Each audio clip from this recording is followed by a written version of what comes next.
چلو خیر میں ویسے اونچا بولتی ہوں, غریب کے لیے دوسرا قانون, یہ نہیں ہو سکتا.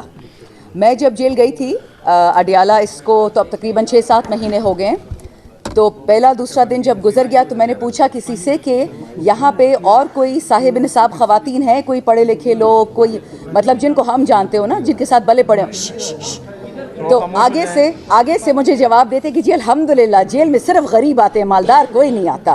تو یہ آپ کے ملک کا حال ہے کہ ساری سزائیں غریبوں کے لیے ہیں, ساری تکلیفیں غریبوں کے لیے. اور اس لیے میں رول آف لاء کا ایک ٹاپک ڈسکشن کروں گی آپ کے ساتھ, صرف سوچ کے لیے. جو آپ میں سے نوجوان ہیں پلیز یہ یاد رکھیے گا کہ رول آف لاء کا ڈائریکٹ امپیکٹ ہوتا ہے اکنامک ایکوالٹی پہ, معاشی ایکوالٹی. کماتے آپ ہیں, ٹیکسز آپ دیتے ہیں. ایشو یہ ہے کہ 76 سال عام پاکستانی, میں اور آپ سب ٹیکس پیئر ہیں, ہم کماتے ہیں اور ہم کھلاتے ہیں, لیکن جس کو کھلا رہے ہیں وہ پیسے باہر لے کے جا رہے ہیں. چلو ٹھیک ہے, باہر لے کے انویسٹ کر دیا, انویسٹ بھی نہیں کیا, اپنے لیے گھر خرید لیے. خان صاحب کا گناہ صرف اتنا ہے, 2 گناہ خان صاحب کے. ایک تو انہوں نے اقوام متحدہ میں لا الہ الا اللہ کہنے کی جرت کی تھی, اس کی ان کو سزا ملی, اور اس کا میرے پاس ثبوت ہے. کبھی انشاءاللہ اللہ موقع دے گا, وہ وقت آئے گا کہ میں کھل کے وہ بات کر سکوں کہ کون خان صاحب سے اس بات پہ کون ناراض ہے کہ اس نے لا الہ الا اللہ کہنے کی جرت کیسے کی. 52 مسلمان ممالک ہیں OIC میں, کسی نے آج تک ہمت نہیں کی اقوام متحدہ میں یہ لفظ بولے. اس نے بولا, آگے سے وہ بولتے ہیں کہ لیکن غلامی 76 سال بعد غلامی ایکسیپٹ کرنا ہو ہی نہیں سکتا.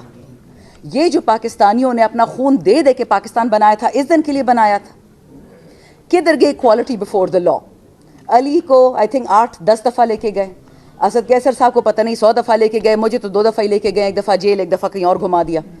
بات اس کی نہیں ہے. میں تو اللہ کا شکر کرتی ہوں میں جیل گئی ہوں, کیونکہ جیل ایک ریسٹ ہاؤس بن چکا ہے غریب اور مجبوروں کے لیے, جو 30,000 روپے کے لیے چوری کرتے ہیں. جو 30 ارب چوری کرتا ہے اس کو پرائم منسٹر بنا دیتے ہیں, اور جو 30,000 بیچارے چراتا ہے اس کو مار دیتے ہیں.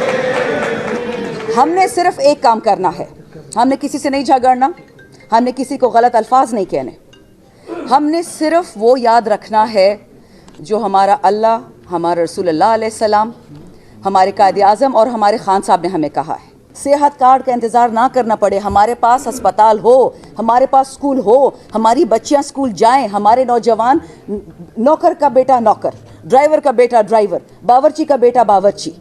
یہ لوگ یہ روایت زندہ کرنا چاہتے ہیں اور خان صاحب اس کو نہیں رہنے دیں گے. میں اس آخری بات پہ ختم کرتی ہوں. ہمارے ایک بہت سینئر ایم این اے تھے, اب اللہ ان کو بخشے, نون لیگ سے تھے. انہوں نے مجھے ایک دفعہ اسمبلی میں بولا کہ ہمیں آپ کے خان صاحب سے نفرت اس لیے ہے کہ وہ پاکستانی میں ایکوالٹی چاہتا ہے, ایکوالٹی بیفور دا لا. تو میں نے پوچھا کہ اس میں برا کیا ہے؟ تو آگے سے کہتے ہیں کہ دیکھیں, مجھے اللہ نے چودھری پیدا کیا, اور وہ ایک بندہ ہمارا عاجز سا میں نے بیٹھا ہوا تھا بغل میں, کہتا ہے اس کو اللہ نے کمی کمین پیدا کیا. مجھے تو کمی کمین کا مطلب بھی نہیں پتا تھا کہ کمی کمین کیا ہوتا ہے. کہتا ہے میڈم میں چودھری ہوں, یہ غریب ہے, اس کو اللہ نے غریب بنایا ہے, اس کو اپنی اوقات میں رہنا چاہیے. یہی ریزن ہے کہ خان صاحب سے ان لوگوں کو نفرت ہے, اور وہ بھی آپ کے دشمن نہیں ہیں, دشمن ہم اپنے خود ہیں. کبھی آپ نے سنا ہے کہ کوئی امریکہ کا کانگریسمین بک گیا, امریکہ کا سینیٹر بک گیا, UK ہاؤس آف کامنز میں کوئی بک گیا, اور یہاں ہم بھیڑ بکریوں کی طرح بک جاتے ہیں؟ یہ میرے جتنے یہاں کولیگز بیٹھے ہیں, ہم سب کے ساتھ ہر قسم کا کام ہوا ہے کہ اس بندے کو چھوڑو, اور ہم اس بندے کے ساتھ صرف اس لیے کھڑے ہیں کہ یہ رول آف لا کو مانتا ہے اور یہ رول آف لا کو امپوز کرتا ہے. اس سے زیادہ کوئی بات نہیں ہے. کسی میں ہیرے نہیں جڑے ہوئے, ہم سب گنہگار ہیں, ہم کوئی فرشتے نہیں ہیں, لیکن ہم کوشش کر رہے ہیں کہ جو راہ راست پہ ہمیں چلانے والا ہو ہم اس کی عزت کریں, وہ آپ ہوں یا ہم میں سے ہوں.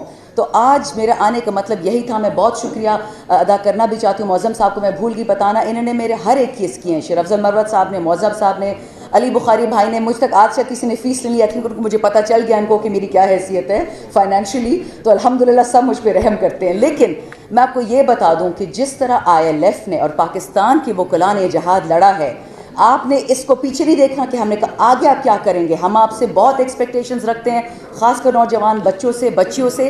آپ مستقبل ہیں, ہم نے آپ کو پاس آن کرنا ہے. اور ایک پرسنل بات بتا دوں, میں کبھی یہ بات نہیں کرتی, بٹ ابھی میں نے ریسنٹلی بتایا کہ میرے اپنے بچے نہیں ہیں.